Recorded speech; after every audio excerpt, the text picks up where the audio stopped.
The U.S. Coast Guard will no longer classify the swastika as an emblem of fascism and white supremacy, inextricably linked to the murder of millions of Jews and that more than 400,000 U.S. troops who died fighting against in World War II, as a hate symbol, according to a new policy that takes effect next month. Instead, the Coast Guard will classify the Nazi-era insignia as potentially divisive under its new guidelines. This was reported by the Washington Post. But what have I said? This is why I do this, because I think that the bros, and I'm going to call them out, the Midas Touches and the Lincoln Projects, it's full of shit. Because this is why we're here. Not fucking eggs, not gas, not housing prices. They went to the voting booth and voted for a fucking white supremacist. Very fine people on both sides. You have Elon Musk doing the Hitler salute. Orange Piggy endorsed Madison Cawthorn, who went to the bunker of Hitler.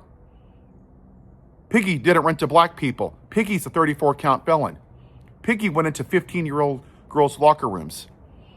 Piggy says she's not black. You see a trend? And what do you see that white nationalist, Pete Hegseth, who sexually assaults women, what do you see him do? Oh yes, we're going to give a plaque, a medal, to the people in 1890 who murdered Native Americans, non-white people. Yeah, somehow murdering innocent women and children, you piece of shit, you white supremacist, is just so morally Christ-like. Very fine people on both sides. The Piggy had dinner in his house with Nick Fuentes. Nick Fuentes, a white supremacist. Taking away the history of black people, slavery in the Smithsonian, renaming Confederate bases off of that piece of shit, Robert E. Lee, who fought for slavery. You see a trend? See, that's what this is about. These people went to the booth and said, I don't care. There's no way in hell I'm going to vote for the black woman. And you're going to hear people in your life, right? Oh, no, it was the price of eggs. No, it's not. It's bullshit. They would rather suffer under a white man than thrive under a black woman. That's why we're here, and that's what this is. And for all of you bros on the left, fuck you too. You go around kissing people's ass, senators and congressmen, because you want likes and views. This is why we're here. I saw the Bro Podcaster the other day. You know what? Watch it. I want you to watch this really quick.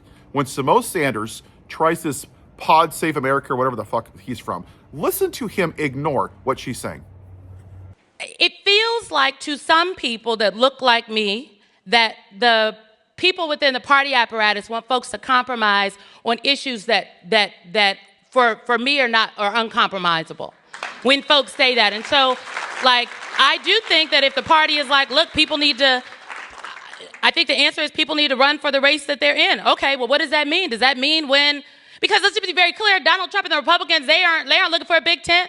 They're like, mass deportation, F you, look at my one good black person, shithole countries in Africa, all the brown people need to be deported. Women got blood coming down their eyes, but like, yay, we're going back to a meritocracy, and that means only white men. Like, hold on, what? But they were winning. And so they didn't win because they opened up the aperture and let people do what they need to do. They won because they tripled down on what they believe, even if what they believe. Right. That's just not. I'm sorry. That sounds good, and I like it. I want it to be right. It's just not right. They didn't win because they tripled down on what they believe. No, they did triple down on what they believe. Yes, they tripled down on racism. Yeah. It was populism, but populism is a thin ideology mixed with a thick ideology, according to Cass Mudd. Simone, his populism had a lot of things in. It was an economic populist, but populism had a little white supremacy in it, a little racism. Like Bernie Sanders is a populist in a different way than Donald Trump. Yeah, here's the thing. So I don't understand. Here's the thing, though. Can I just say really quick, though? Here's the thing. Like, yeah, he doubled down on a bunch of terrible shit that they believe that's extreme. No doubt. He also was seen as left of Kamala on foreign policy. He was seen as an anti-war candidate. He was seen as anti the Republican establishment on war. He cut to the middle on that. Yeah, he lied about that, for sure. He's a liar. Of course he lied. Yeah. He lied. But then maybe our guy should lie about some things that are popular. Hey, dumbass. Cool. I'm glad you're a bro. I'm glad you got millions of followers. I don't give a shit. Did you listen to the 92%? What did she say? What did she fucking say? It was white supremacy. And white people in this country are still buying into it. Oh no, it's the price of eggs. Oh no, it's the price of gas. No, it's not. You think it's a coincidence that we haven't had a woman president in 249 years? You think these people went to the voting booth and voted for a white supremacist little fat piggy and a felon and a rapist and an insurrectionist? Oh, but the guy that lied 30,000 times, the guy that added $8 trillion to the debt, yeah, that's the guy. He's going to bring down the price of eggs because he's so trustworthy. And he has 3 failed marriages and 6 bankruptcies, including 2 casinos. Now he's going to have 2 failed presidencies. But yeah, that's the guy. It's because he was fucking white. That's all this is about. And we can gaslight all we want. And I am going to start a podcast because I'm sick of independent journalists and left-leaning and right-leaning ignoring the problem. We have ignored this long enough. And it's not sexy and it's not tantalizing. Yeah, I don't get as many views as those guys, and I don't give a shit.